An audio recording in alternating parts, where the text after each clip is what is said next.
Hello, this is Cheryl, and for the next hour, I'll be reading from the February 18th issue of the Washington Post on the Niagara Frontier Radio Reading Service. From the headlines, FDA reverses course and will review Moderna's mRNA-based flu shot. Moderna announced that the FDA agreed to review its application for an mRNA-based flu vaccine after it agreed to further studies. Federal officials did not immediately comment.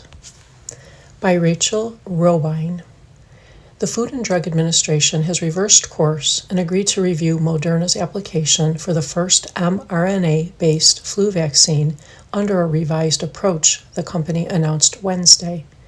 Last week, the agency declined to review the vaccine, a rare move that shocked the company and that public health experts saw as the latest example of the Trump administration's hostility toward immunization.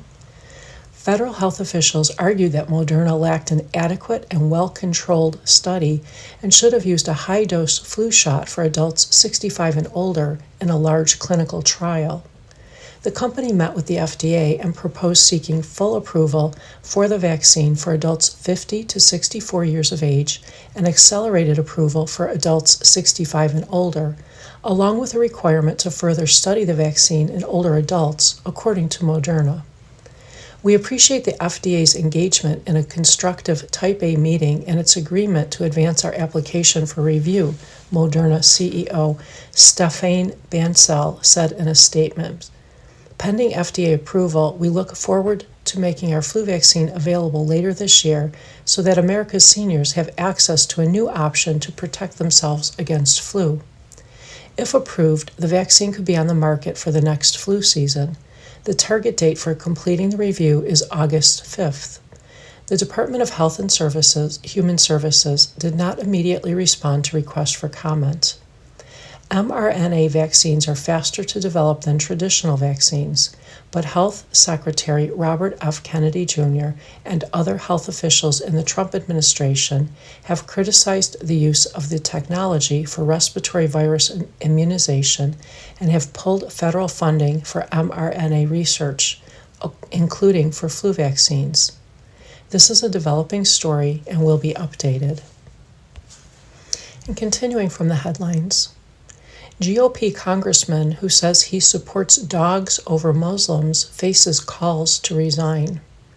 House Minority Leader Hakeem Jeffries, Democrat, New York, said Tuesday that Representative Randy Fine, Republican, Florida, is an Islamophobic, disgusting, and unrepentant bigot. By Mariana Alfaro.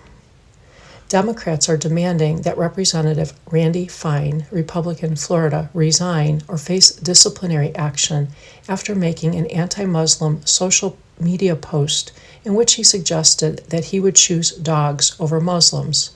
If they force us to choose, the choice between dogs and Muslims is not a difficult one, Fine said in a post Sunday on X, which he wrote in response to comments by a leader of a pro-Palestinian group about dog owners not cleaning up after their pets on New York City's streets. Fine defended his comments during a television interview Tuesday.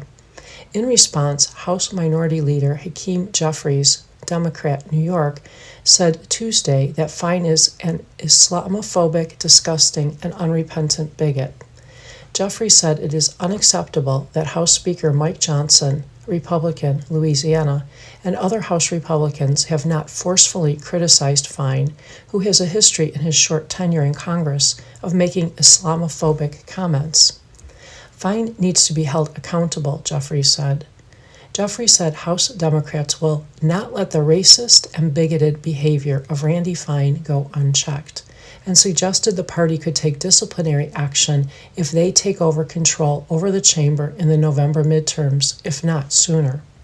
Several House Democrats have called for Fine to resign or be disciplined by Republicans who currently hold a narrow majority in the House.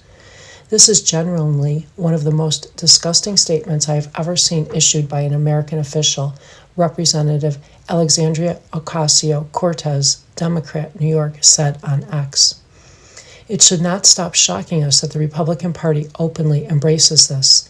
Fines should be censored and stripped of committees. To ignore this is to accept and normalize it. Spokespeople for Johnson did not immediately respond to a request for comment on Fine's remarks and Democratic demands to discipline him. Fine made his initial post in response to a comment made by an activist, Nurdin Kiswani, who on February 12th said on X that New York City was coming to Islam because many New Yorkers were complaining about how dog owners in the city were not cleaning up after their pets and leaving behind dog poop all over the sidewalks. Dogs definitely have a place in society, just not as indoor pets, Kiswani said February 12th. Like we've said all along, they are unclean. Kiswani, who co-founded the pro-Palestinian group Within Our Lifetime, said on the same X thread that she was joking. It's obviously a joke, Kiswani said on X about her original post. I don't care if you have a dog. I do care if your dog is pooping everywhere and you're not cleaning it. In an interview with the Washington Post on Tuesday, Kiswani said she was really shocked by the reaction her post drew, saying that her comments were just part of a local New York City discourse. Kiswani noted that outlets such as the New York Post have written about New Yorkers' complaints about the uptick in dog poop being left behind. A lot of people, including city council members, were just criticizing people bringing dogs into grocery stores and stuff like that, she said. So I made a quick joke about it. Fine resigning, Kiswani said, is the bare minimum. Censoring is not enough, she said, adding that Democrats should match their actions with their words and not just make this call on Twitter.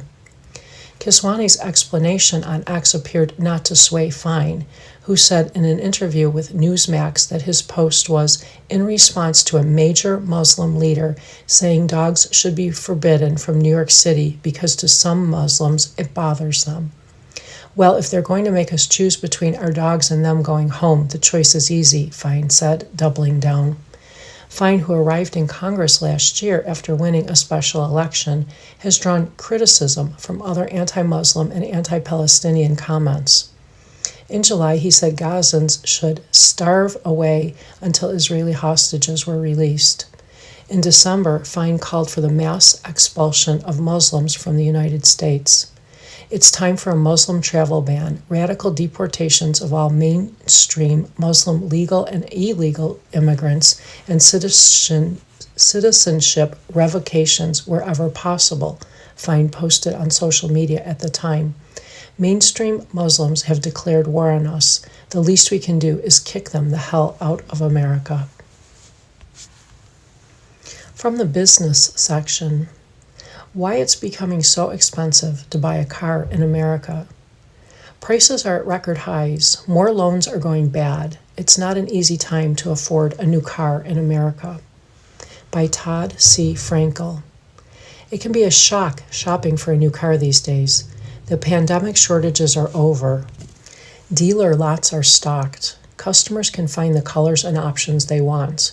But prices have never been higher, and the auto loans bigger and longer than ever to make it pencil out. The average sticker price for a new car or truck now sits above $50,000, about 30% more than in 2019. Even with incentives and specials, the out-the-door price reached above $50,000 for the first time in September and stood at $49,191 in January, a record for the typically sluggish sales month, according to Cox Automotive. That's helped push the average monthly payment to buy a new vehicle to an all-time high of a little over $800, according to J.D. Power. Some customers go further. About 1 in 5 new auto loans have monthly payments of at least $1,000, S&P Global said, projecting that share could double by year's end.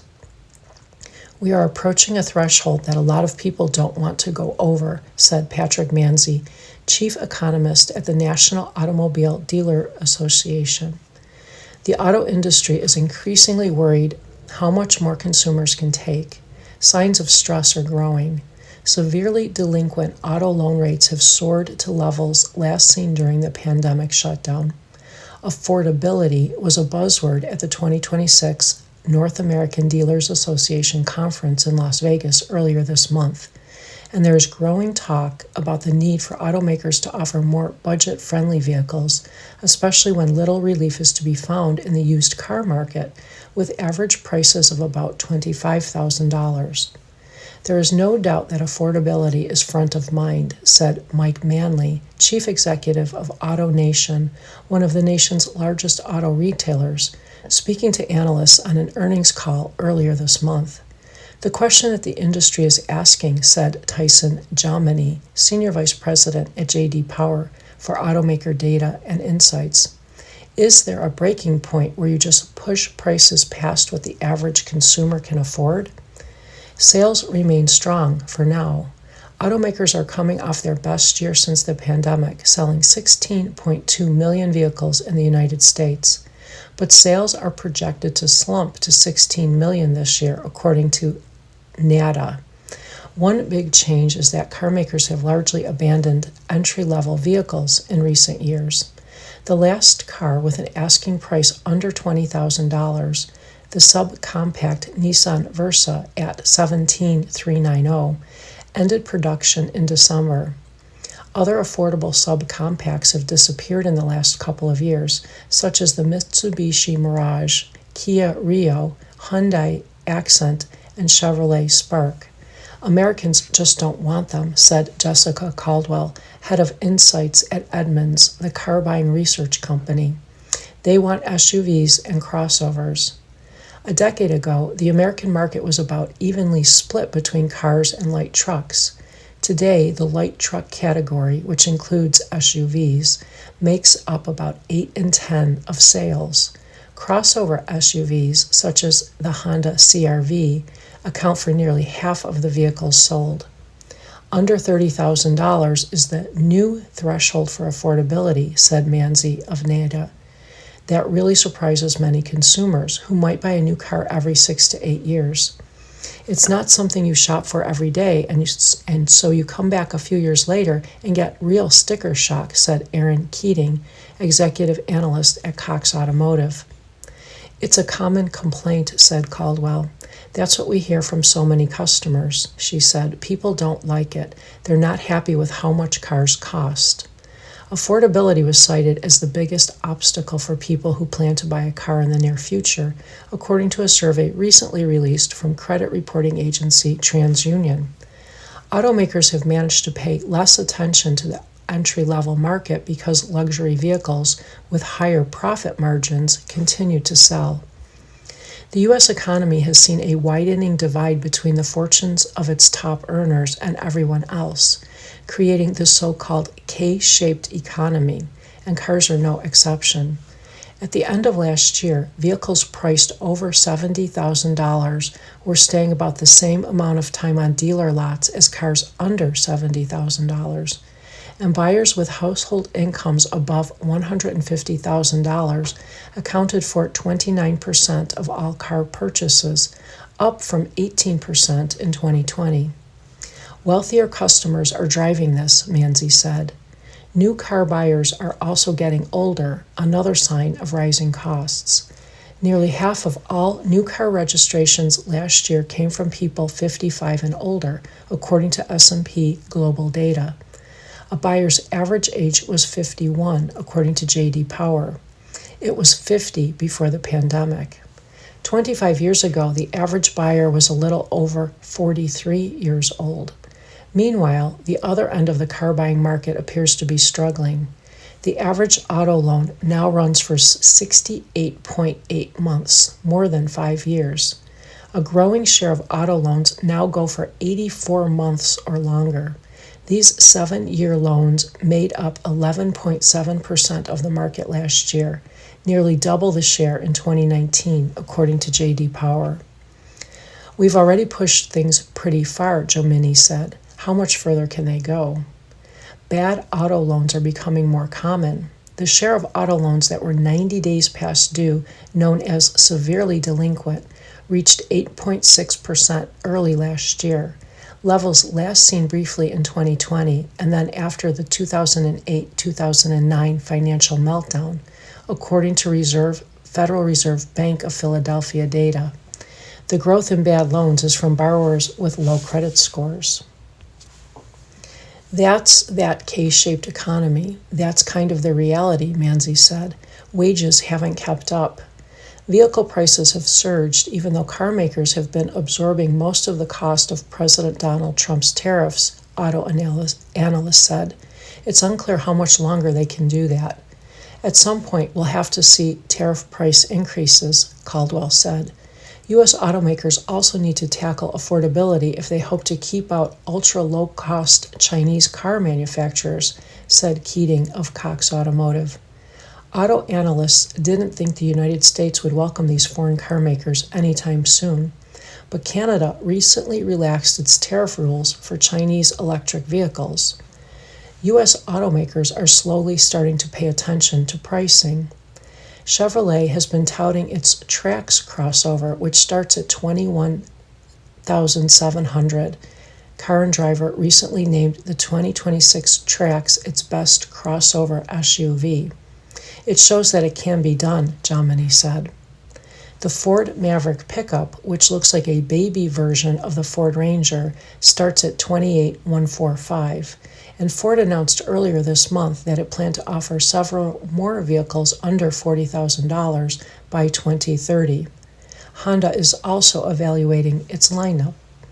With average new car prices hitting record highs across the industry, cost is a growing concern. And we want the Honda and Acura brands to continue to be recognized for delivering incredible value to our customers, said Lance Wolfer, sales vice president for American Honda. No one expects a return of the $20,000 car. Instead, car makers appear to be pinning their hopes on small SUVs. That's the new front door to the industry, Tomani said. You are listening to a reading of articles and features from the Washington Post on the Niagara Frontier Radio Reading Service.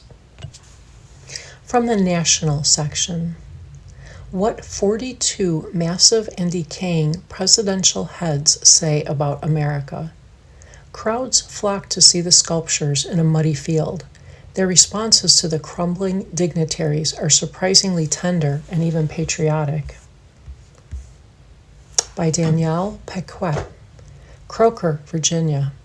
George Washington's chin is crumbling. His cheeks are streaked with sooty grime. His blackened nose is peeling, an apparent victim of frostbite and sunburn. Still, America's first leader looks nicer than usual. In the winter months, wasps aren't nesting in his eyes. Just beautiful, observed Cecia Rodriguez, a 32-year-old massage therapist gazing up at the founding father, or what remained of him. She'd pulled on rain boots, driven about an hour, and trudged through the mud of what her tour guide called an industrial dump early on Saturday with dozens of other tourists to see the presidential heads, a private collection of every ex-POTUS's sculpted likeness from Washington to George W. Bush. They're arranged in haphazard rows, with Andrew Jackson occupying a prime front spot simply because the owner likes his hair. The vibe is Stonehenge meets The Walking Dead. Before they started sinking into the ground, the busts fashioned from concrete, plaster, and rebar, was that styrofoam poking through some of the cranial holes, stood about twice the height of a basketball hoop. They each weighed at least 5 tons. Time has not been kind. Chester A. Arthur's entire jaw is missing. Ulysses S. Grant has lost a chunk of his right eyebrow.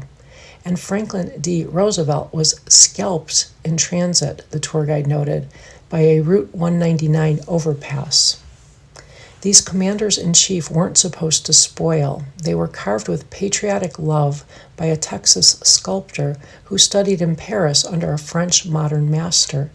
They were the polished centerpieces of a $10 million park that in 2010 went bankrupt after 6 years.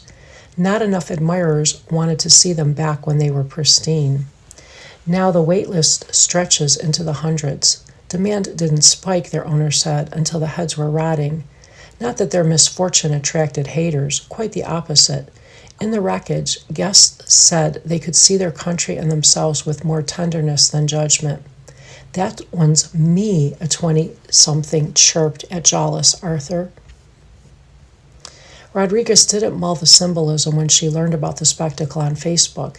Seeing spooky historical art, she figured, was a fun way to spend President's Day weekend.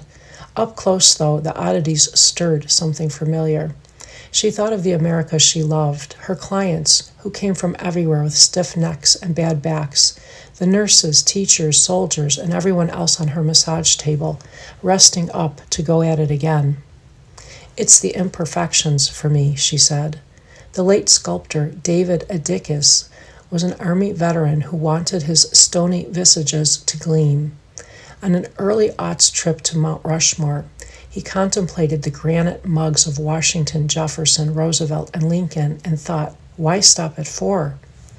Adikis, who died last year at 98, hoped the 42 statues he chiseled at his Houston studio would land in the nation's capital, he said on a 2022 podcast. But real estate was too costly. So in 2004, he and a business partner settled on a plot near Colonial Williamsburg, aiming to draw history buffs and stroller-pushing families. The Great Recession, overpriced tickets, and poor marketing dashed that vision. After the busts went bust, a rental car company purchased President's Park and hired local builder Howard Hankins to help flatten it into a parking lot. "I just couldn't see crushing them," Hankins recalled. Instead, he loaded the abandoned dignitaries onto a fleet of flatbed trucks and escorted them, minus their pedestals, to his farm/industrial dump. Storing them in a muddy field was meant to be temporary, he insisted. A presidential fanatic, Hankins envisioned building a new museum. But the 11-mile move alone cost him $50,000, he said. A decade and a half later, the idea exists only on drawings. By 2019, Virginia photographer John Plaschel caught wind of what was disintegrating on Hankins' out-of-the-way acres. He pitched himself as a tour guide to the introverted contractor, and the two hatched a fresh backroad attraction. A few times per year, guests can pay $28.35 to marvel at what the website deems neglect and decay. As word spread on social media, Ozzy Osbourne stopped by. So did producers of a certain hit zombie series, though they filmed nothing on site. And the heads just kept deteriorating. "Now they look like they've got leprosy," Plaschel told the Saturday crowd. "In the summer, they all have active wasp nests in their eyeballs." Yet the place, he continued, has only grown more popular. Nearly 600 people showed up over the weekend, coming from as far as Germany and the Dominican Republic. "So what," he asked the group, "is the rationale for rolling in now?" Up shot the arm of 10-year-old Evelyn Price. "Because they're falling apart," the Norfolk fourth grader offered. "But, life is kinda like that." "Mess is part of our heritage," her mother added, so wading through muck to engage with the past felt right. "America is really, really good at getting things very, very wrong," mused 41-year-old Treelor Price, a clinical psychologist, and then working hard to try to fix it. The behemoth noggins reflected the transience of American power to Doug Tempest, a 46-year-old Navy veteran from Richmond. Dictators overseas have clung to power for decades, but here, so far, though our current leader has riffed about a third term, no president has defied the Constitution or will of the voters to stay in the White House. Every 4 years, a new victor can shake things up, while the old Oval Office occupant's influence tends to fade. "One of the superpowers that our country has is that we can change direction," Tempest said. For Karen Bushi, a 62-year-old retired teacher from Naples, Florida, witnessing the sculptures sag into the dirt conjured what she feared the nation was losing. Constitutional literacy, for one. Recent reports of federal agents detaining immigrants with the right papers and clean criminal records disturbed her. "We're forgetting the foundation," she said, wandering past Jackson's splintering mane. "It's a challenging time." "It always is," interjected her mother, 91-year-old Pat Duke, clutching her arm, "from the beginning." Mom leaned right, daughter leaned left, but they didn't want to get into politics. The non-agenarian looked at the presidents and saw men. She saw mortality. "My life is getting short now," she said, "so I'm just enjoying it." A few heads over, Andrea Cote, a 44-year-old consultant, tried to turn the eerie scene into a history lesson for her 9-year-old daughter, June. "This is Chester A. Arthur missing his jaw," she said, pausing in front of the gaping mouth. The rebar inside looked like rusted braces without teeth. "Scary," June said. "And Thomas Jefferson was the one who didn't like to publicly speak," Cote deadpanned. Jokes aside, the derelict skulls touched her. So many families braved the chill that day, she noted, for a glimpse at American history, no matter what shape it was in. They were interested. They cared. They were coming together. So Cote smiled when a fellow tourist with a fancy camera approached. "If you squat right here," he told her kid, "you can get a picture of the sun coming right through his mouth." June grabbed her mom's phone and aimed it just so. "Whoa," she squealed. "See, now there's something positive." From the media section, Stephen Colbert uses his show to roast CBS and feud over FCC rules. Colbert rebuked executives for their efforts to apply the FCC's equal time rule on his late-night show. He was already due to leave the air in May. By Leo Sands. Late-night host Stephen Colbert laid into executives at CBS and its parent company for the second night running Tuesday, rebuking his bosses for their handling of his interview with a Texas Democrat. In an on-air segment, Colbert suggested the network was caving to pressure by trying to apply the Federal Communications Commission's equal time rule, which requires broadcasters to provide equal opportunity to political candidates, but has traditionally not applied to news and talk show interviews. Colbert was already set to depart from the network in May after CBS said it was canceling The Late Show for financial reasons last summer. On Monday, Colbert accused lawyers for the network's parent company, Paramount Skydance, of blocking his interview with Texas State Representative James Tallarico, Democrat, a U.S. Senate candidate, over concerns it would violate the equal time rule.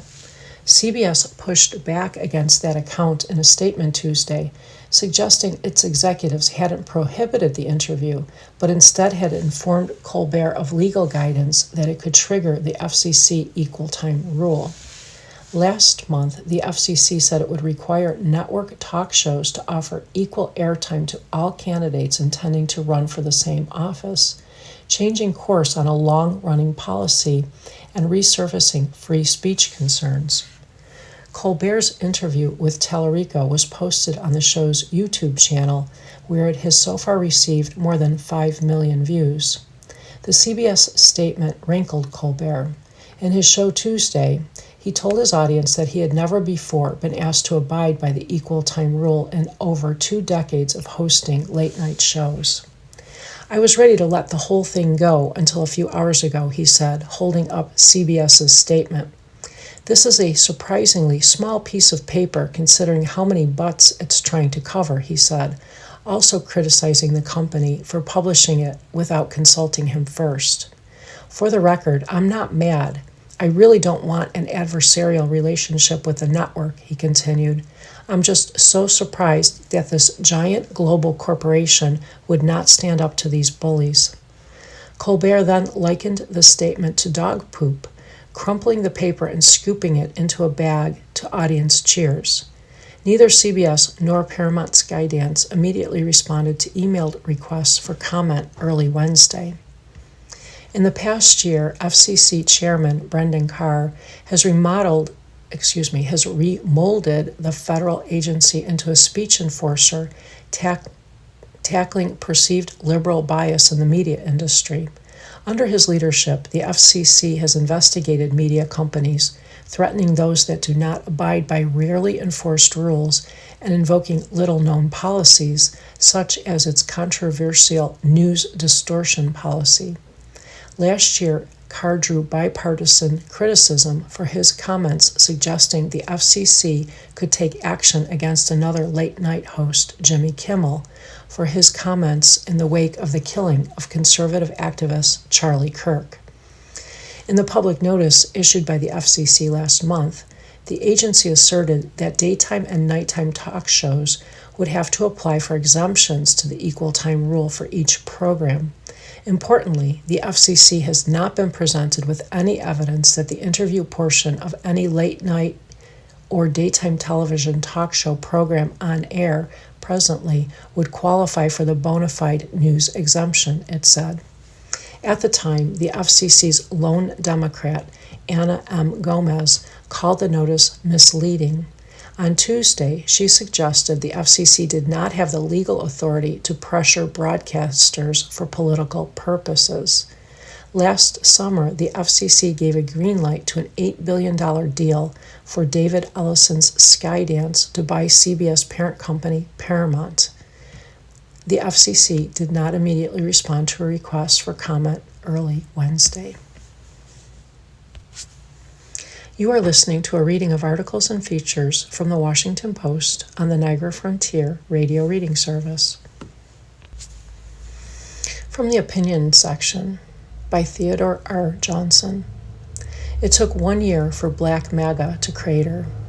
The African Americans who voted for Trump are no longer feeling the love. Here's why. Last year at the White House Black History Month celebration, President Donald Trump took the lectern and basked in victory. He'd just won a second election with more black support than any Republican presidential candidate in 5 decades, and 1 in 3 Black Americans approved of the job he was doing. He thanked the room and teased that his first administration never had a black crowd as large. "I look at this turnout," he crowed.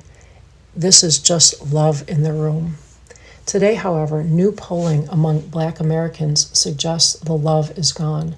Trump's favorability has plummeted from 30% a year ago to as low as 13% last month. His job approval has fallen to 15%, less than half of what it was at that White House celebration. His current ratings are about what they were before he lost the 2020 presidential election. Where did Black MAGA go? The declining numbers don't just signal that the president is losing voters. They show that MAGA's appeal to Black Americans stems less from affection, partisan identity, or loyalty to Trump.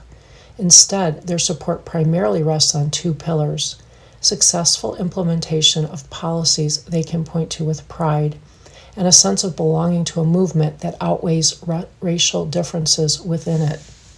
And importantly, it requires political competence to guard against the scrutiny that Black MAGA receives from Black Americans for supporting Trump and from the MAGA faithful, wary of newcomers. A year later, however, the honeymoon is over. Black supporters sought prosperity and governance, but the Trump administration has mostly delivered chaos. They needed belonging, but found hostility. The easy but incomplete explanation for the attrition is that outcomes have worsened for Black Americans in the past year. At 7.2%, the Black unemployment rate borders on recession levels and has returned to being about twice that of white Americans. Deep cuts to the federal workforce and government contracting disproportionately harmed Black workers and small businesses. And Trump has broken almost every promise he made to Black voters in his re-election campaign. But he often characterized these results as corrections for diversity, equity, and inclusion programs run amok, something that Black MAGA also believed to be true and needed fixing. More difficult to excuse, though, is how the Trump administration governs. His Black supporters typically hold hardline stances on immigration, but the violent and chaotic manner of the deportation operations leaves nothing to defend. Like most of MAGA, many Black voters who backed Trump expected an exit from foreign entanglements and to reap dividends from a bustling economy. They're getting neither. His presidency has lurched from capricious tariff policy to repeated government shutdowns to indifference regarding long-standing security agreements. For Black Trump voters, the problem is less the policy than the careless and erratic execution. In a focus group of regretful Trump 2024 voters, one Black man gave Trump a particularly poor grade. Everything that's been enacted, he said, all these ICE escapades and everything like that, it's rough, and I just don't think he's doing anything about it or helping at all. With a friendly Congress and a sympathetic Supreme Court, Trump's failure to deliver seems either because he is incapable or because he doesn't care to be. Either way, for Black MAGA, the end result is unattractive. This too might be surmountable if MAGA made Black supporters feel more welcomed. Political scientists have found that Black Republicans, particularly during the Tea Party and MAGA movements, must lean in harder to the party's ideologies for acceptance. And they've noted that Black voters supporting Republicans often face community backlash, making a vote for Trump a risky proposition. But studies show that MAGA's racial resentment and anti-wokeness views are particularly high and not at all colorblind. Trump has insisted white people are today's targets of racism, while citing Black and Hispanic people as the root of the nation's immigration and election problems.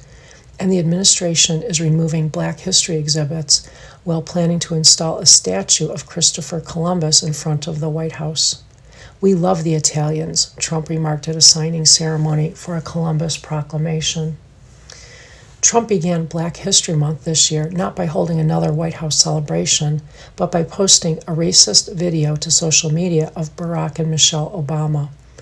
When paired with immigration agents' violence towards citizens, high costs of living, and a government unconcerned with the will of the people, whatever love remains in the air isn't enough to keep a substantial number of Black voters in the MAGA coalition. Black voters have long been pragmatic and sensitive to political expedience, alert to the differences between genuine acceptance and being courted for votes. In the 2024 election, Trump proved there were Black voters willing to give him a shot, and he convinced enough of them that MAGA held a place for them. But their experience in it, and the lack of anything to show for it, did not meet expectations. While Black voters will always make up a minute share of MAGA's core supporters, many of them didn't need a year to know it was a bad match. They learned that the hard way. In politics, love is fleeting.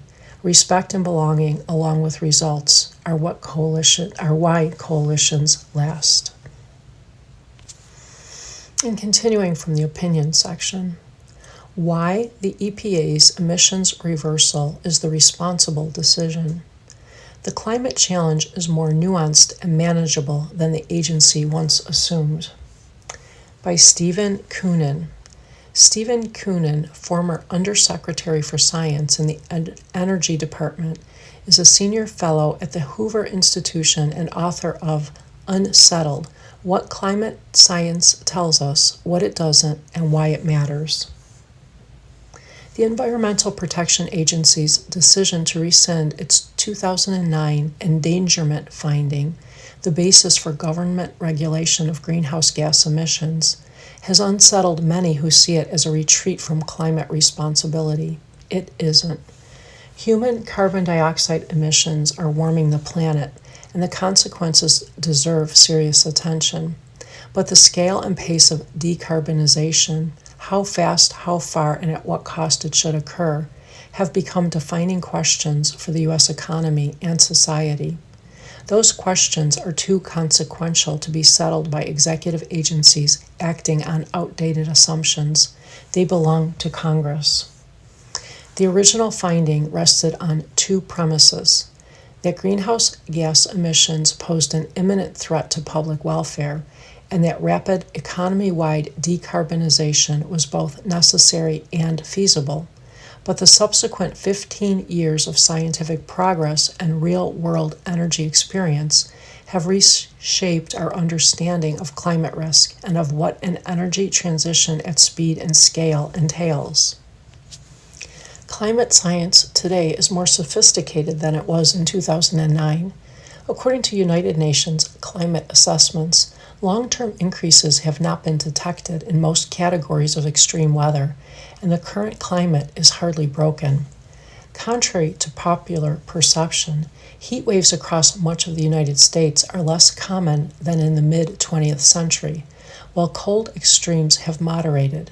Sea level rise continues, but tide gauges around the globe show roughly the same average pace observed since the early 1900s. Meanwhile, crop yields continue to rise, global mortality from extreme weather has fallen dramatically, and weather-related economic losses have declined as a fraction of GDP, signs of growing resilience rather than growing vulnerability.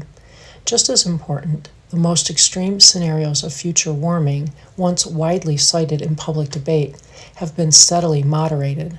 Projected emissions have declined, and the hottest climate models have been discredited. None of this eliminates risk, but it does challenge the plausibility of the catastrophic outcomes that shaped the original endangerment finding. The second major development is empirical.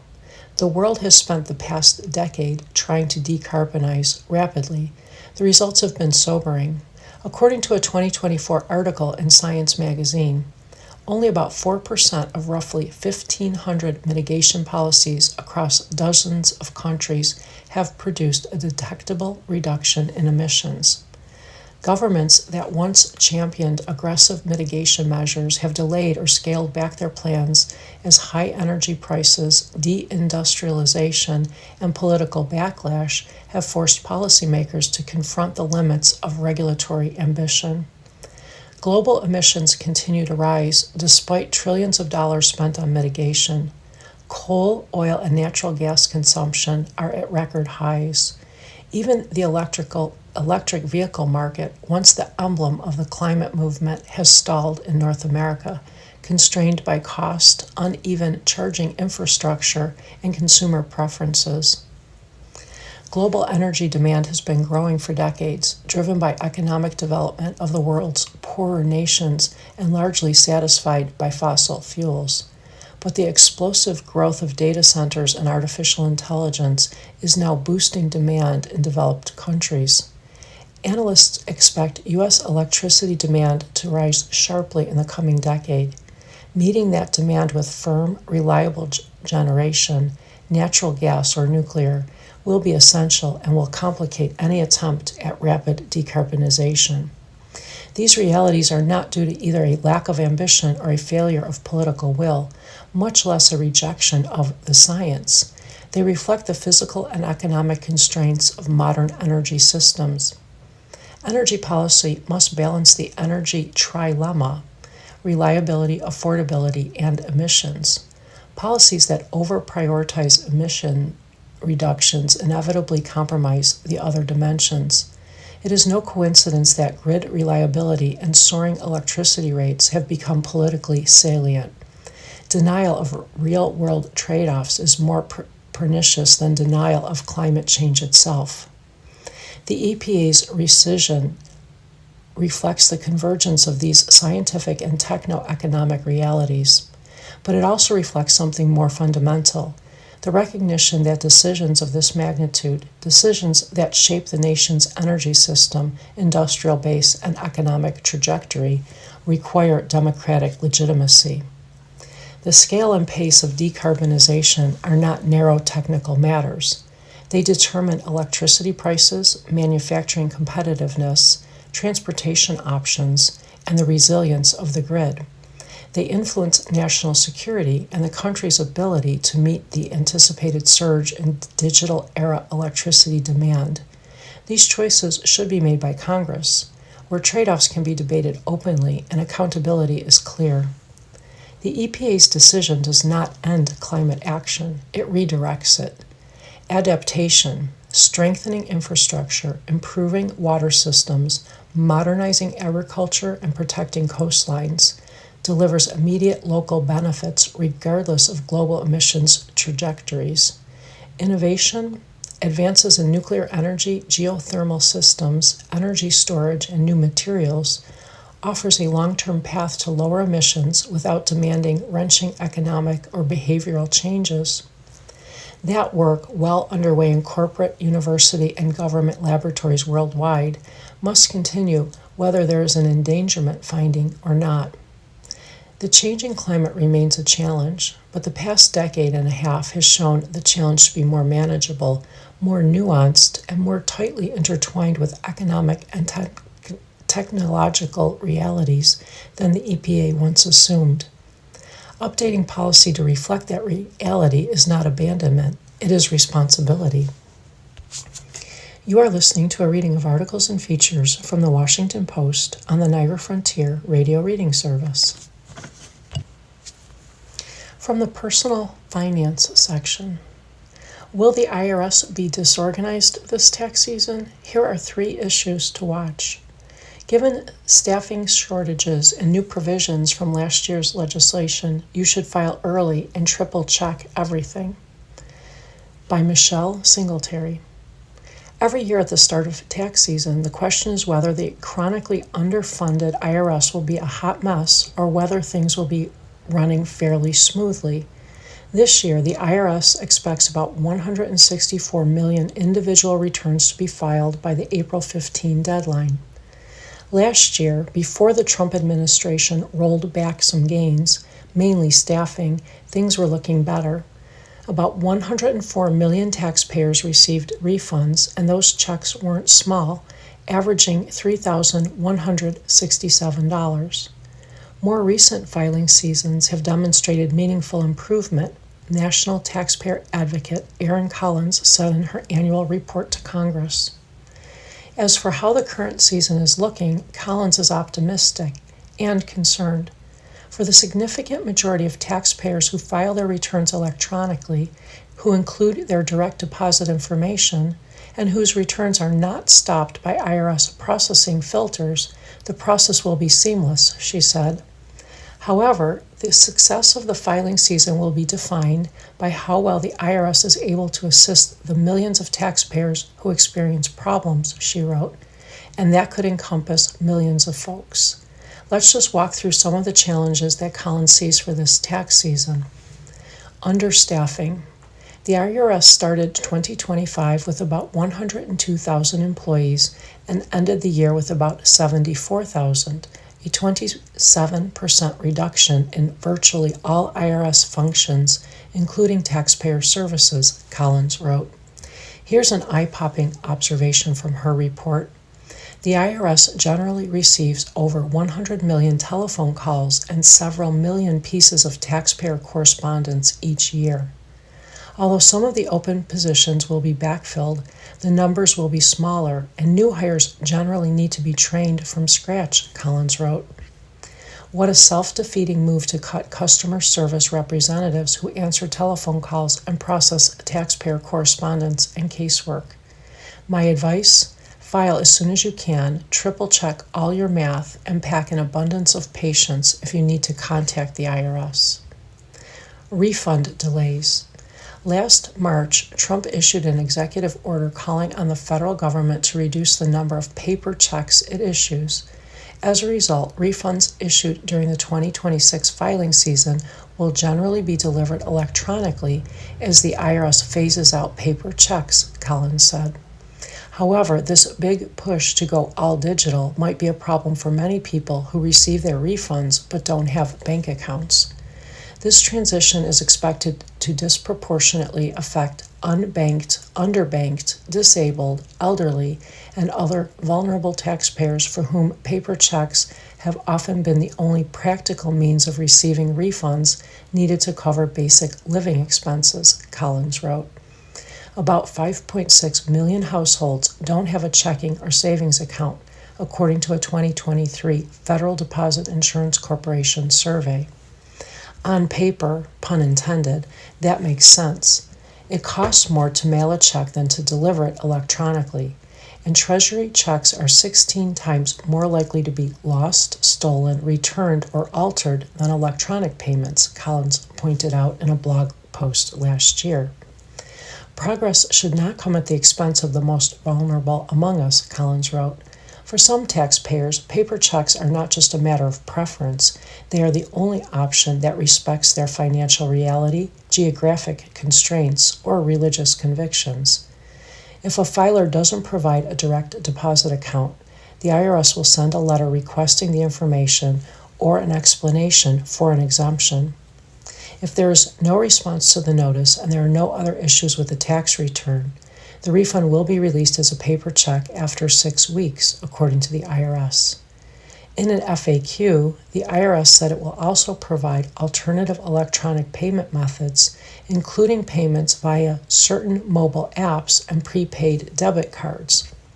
Fear of overdraft charges or high fees keeps some people from setting up accounts, but many banks and credit unions offer free checking with low or no minimum balance requirements. My advice: if you know a friend or family member who doesn't have a bank account, help them open one and switch to electronic payments for their paychecks and any other government payments, including tax refunds.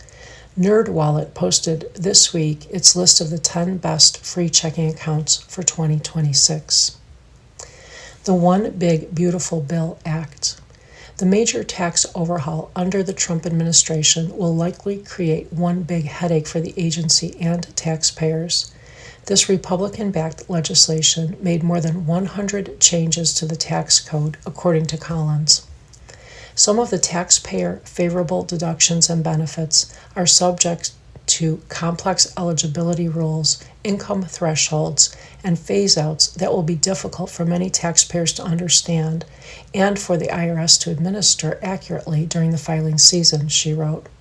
For example, seniors get a new deduction, and there are tax breaks for tip income, overtime pay, and auto loan interest. In the latter case, there's a long list of requirements to deduct up to $10,000 a year in car loan interest. To qualify, your car must be new, not used, bought for personal use, no leases, and assembled in the U.S. There's more. The car loan must have been taken out after 2024 and obtained from a standard bank or lender, not from a family member. You also have to include the VIN on your tax return and make sure the vehicle weighs less than 14,000 pounds. The deduction, which applies to the 2025 tax year through 2028, begins to phase out once what the IRS calls modified adjusted gross income exceeds $100,000 if you're filing single and $200,000 for married couples filing jointly. How likely is it that between the staffing shortage at the IRS and the complicated new rules for various deductions, there won't be a lot of confusion? My advice: if you don't want your return or refund held up, be sure you understand all the new rules for claiming any new deductions. We would all love a seamless tax season, but with all these fresh hurdles, file early, triple check everything, and pray you don't actually have to call the IRS for help. From the Olympics section, Mikaela Shiffrin wins gold in slalom, emphatically ends her Olympic drought. The most decorated alpine skier in World Cup history delivered her final event of the Milan Cortina Games with a dominant performance. Cortina, Italy.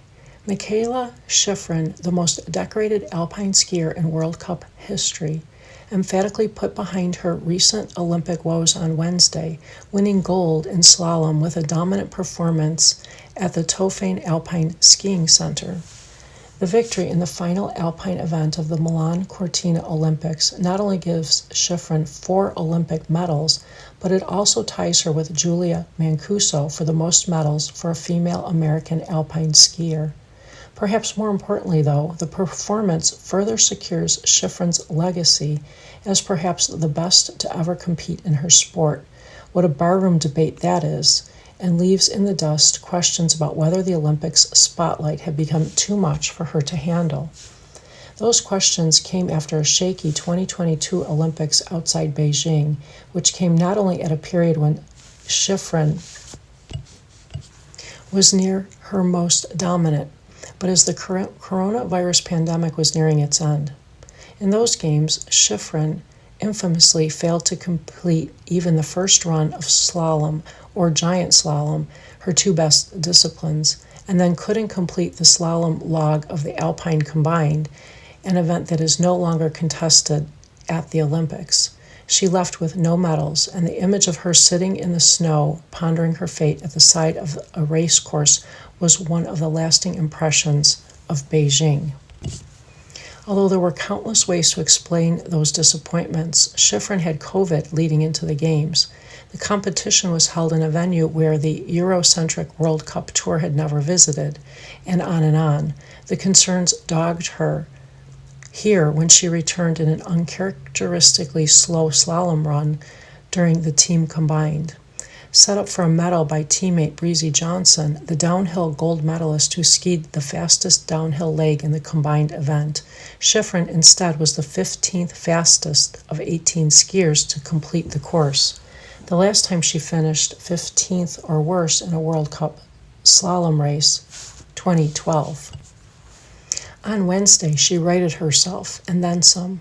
Skiing 7th in a field of 95 racers, she looked to be her confident, peerless self in her first run. Skiing after Germany's Lena Dürr, who had just taken the lead, Shiffrin was dominant from the start, taking a lead of 39 hundredths of a second at the first timing checkpoint. Shiffrin built on the lead from there. In a career that has featured 108 World Cup victories, 22 more than Swedish legend Ingemar Steinmark, the longtime record holder and her closest competitor. This is how she wins, with fast skiing that builds on itself as she moves her way down the course. Her lead over Dürr after the first run, 82 hundredths of a second, was the same amount of time that separated Dürr from Austria's Katharina Troop, who was in 10th. In 8 World Cup slalom races this season, 7 of which Shiffrin won, she posted the fastest time in the first 6 runs. She won all 6. But then, just to hold on to the second run, which she did. She then just had to hold on to the second run, which she did. Her combined margin of victory was 1.5 seconds over Camille Rast, who took silver, and bronze medal winner Anna Swen Larsen.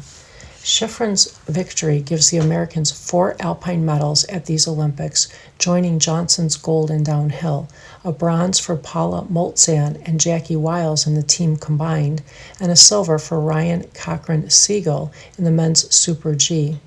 After Beijing, in which Cochran-Siegel won the only American medal in Alpine, Team USA righted itself in Italy. As did Shiffrin. She now has 3 gold medals. Wednesday's slalom win joins her gold from the 2014 Sochi Games, as well as a gold in giant slalom 4 years later in South Korea. She added a silver in Alpine combined in Pyeongchang as well. And finally, she can relax. Her 4th Olympics are over. Her 4th medal is in hand. The tough times from Beijing and earlier here are gone. Whatever she does now will only build on a legacy that is unmatched. You've been listening to a reading of articles and features from the Washington Post, February 18th issue. Your reader has been Cheryl. Thank you for listening.